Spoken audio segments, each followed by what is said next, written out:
കുറേ നാളത്തെ എൻ്റെ ഒരു ആഗ്രഹമാണ് കേട്ടോ നമ്മുടെ ടെറസിൽ പന്തൽ കെട്ടി കൊടുക്കണം എന്നുള്ളത്. നമ്മുടെ പാവലും പടവലും ഒക്കെ പടർന്ന് പന്തലിലേക്ക് കയറാൻ നിൽക്കുന്നുണ്ട്. അതുകൊണ്ട് നമുക്ക് ടെറസിൽ ഒരു പന്തൽ കെട്ടി കൊടുക്കാം. ഈ പന്തൽ കെട്ടാൻ അധികം സാധനങ്ങളൊന്നും ഞങ്ങൾ കടയിൽ നിന്ന് വാങ്ങിച്ചിട്ടില്ല. കുറച്ച് കയറും കോലുകളൊക്കെ ഉണ്ടെങ്കിൽ നമുക്ക് അത്യാവശ്യം ചെറിയ രീതിയിൽ പന്തൽ കെട്ടാവുന്നതാണ്. പന്തൽ കെട്ടി തരുന്ന മെയിൻ ആൾ അച്ഛനാണ് കേട്ടോ. പന്തൽ കെട്ടി തരുമോ എന്ന് ചോദിച്ച് കുറേ ദിവസമായി ഞാൻ അച്ഛൻ്റെ പിന്നാലെ നടക്കുന്നു. ഇന്നാണ് അച്ഛൻ ഫ്രീ ആയി വന്നത്. ഇത് കെട്ടുന്ന രീതിയൊക്കെ അച്ഛന് മാത്രമേ അറിയുള്ളൂ. അച്ഛനാണ് എപ്പോഴും നമ്മുടെ വീട്ടിൽ പന്തല് കെട്ടാറുള്ളത്. പന്തല് കെട്ടാൻ ഉപയോഗിച്ചിട്ടുള്ള കയറ് ഇതാണ് കേട്ടോ. നല്ല കട്ടിയുള്ള കയറാണ്, പെട്ടെന്ന് പൊട്ടി പോകില്ല. ഈ കയറ് മാത്രമല്ല, നമ്മൾ അല്ലാതെ വേറെ കയറുകളും വയറുകളും ഉപയോഗിച്ചിട്ടുണ്ട്. വയറെന്ന് പറഞ്ഞത് ഇതാണ് കേട്ടോ, നമ്മുടെ സാധാരണ വയറാണ്. ഇതാവുമ്പോൾ മഴയായാലും വെയിലായാലും ദ്രവിച്ചൊന്നും പോവില്ല, നല്ല സെക്യൂർ ആയിട്ട് നിൽക്കുകയും ചെയ്യും. അപ്പോൾ നമ്മുടെ പന്തലൊക്കെ കംപ്ലീറ്റ് ആയിട്ടുണ്ട്. ഇത് കാണുമ്പോൾ ഭയങ്കര സന്തോഷമാണ് കേട്ടോ. കുറെ നാളായി ആഗ്രഹിക്കുന്നു ഈ പന്തല് കെട്ടണം എന്നുള്ളത്. ഇപ്പോഴത് നടന്നല്ലോ. എനിക്ക് ഈ പന്തൽ ഇങ്ങനെ കാണുന്നതിനേക്കാൾ ഇഷ്ടം ഈ ചെടികളൊക്കെ ഇതിനകത്തേക്ക് പടർന്നു കയറി ഫുൾ പച്ചപ്പായിട്ട് നിൽക്കുന്നത് കാണാനാണ്.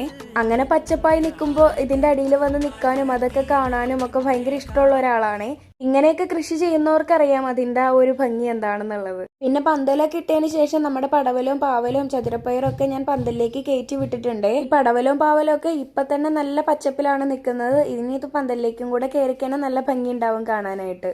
പിന്നെ അറ്റത്ത് നിന്ന് ആ പടവലത്തിന് മുകളിലേക്ക് കയറാൻ ഇത്തിരി താമസമായിരുന്നു. അപ്പോൾ അതിന്റെ സൈഡിലേക്കായിട്ട് ഒരു വള്ളി കെട്ടി കൊടുത്തിട്ടുണ്ട്. അപ്പോൾ ഞാൻ നേരത്തെ പറഞ്ഞ പോലെ എനിക്ക് ഇങ്ങനെ കാണുന്നതിനേക്കാളും ഫുൾ പച്ചപ്പായിട്ട് കാണുന്നതാണ് ഇഷ്ടം. നിങ്ങൾക്ക് എങ്ങനെയാണ് ഇഷ്ടം ഒന്ന് കമന്റ് ചെയ്യണേ. അപ്പോൾ ഈ പന്തലിലേക്ക് ഈ ചെടികളൊക്കെ കയറി പച്ചപ്പാകുന്നവരെ കാത്തിരിക്കാം.